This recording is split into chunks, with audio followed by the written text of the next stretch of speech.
are the most hard hit. So today's very proud livestock herder or a farmer could overnight find themselves in an IDP camp outside the big cities, becoming another added number to climate change vulnerabilities.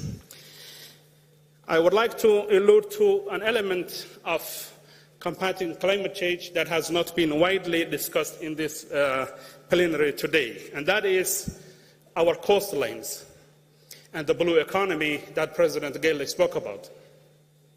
Somalia has the longest coastline in the mainland continent, but overall in Africa, our blue economy is underperforming, and rising water levels, extinction of coral reefs and mangroves and biodiversity is an imminent threat. For the ocean gives us more than 50% of the oxygen that we consume.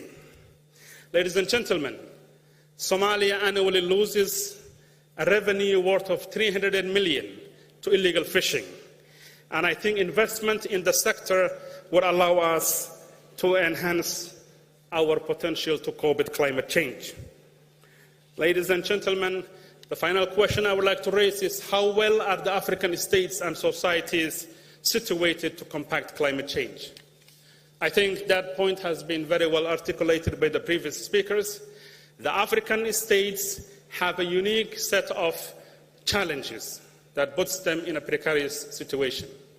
Limited fiscal space, changing global markets and volatility, lack of access to finance at a reasonable rate, all these elements compounded, and the climate change divert the African states from investing in development and sustainable development goals and on a regular basis focus on humanitarian interventions.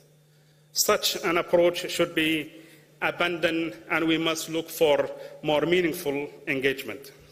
Ladies and gentlemen, when droughts hit California, you do not see the death of people.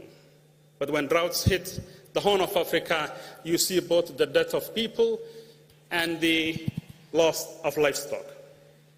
So climate change affects Africa in some very profound and immediate ways.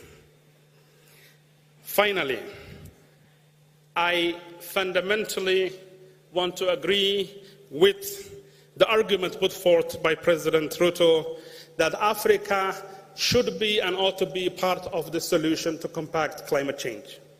We have a very young, vibrant population. More than 70% of our population is young. We have 60% of the world's potential in terms of renewable energy. We have the greatest potential for agriculture and livestock. And instead of the world feeding us, Africa has the potential to feed the world. But for that to happen, there needs to be justice and reform in the global financial institution. If we cannot access finances at a reasonable rate, a rate equal to others, then for us bringing about a transformation would be an elusive goal. I'll give you the final example of where Somalia stands today. We are fighting a war against Al-Shabaab, Mr. President. That's why our president could not be here. He is in the front lines. We are finalizing a debt relief HIPC initiative that took us almost a decade, serious fiscal limitations. After we complete the fight against Al-Shabaab and we finish our debt relief program, we will find ourselves in a very interesting situation. Do we go for concessional loans to invest in infrastructure, in human capital, in sustainable development goals, or do we deal with the droughts? We almost averted a famine a year ago. Ladies and gentlemen, to conclude, in the last 30 years, Somalia has experienced 18 droughts, 2 famines, an equal number of floods. In order for us to develop the resilience and the mechanisms to cope with those things and empower our resilient citizens, we ask for international financial institutions to be reformed, adaptation programs to be increased, and Africans should have a common voice so that we can take it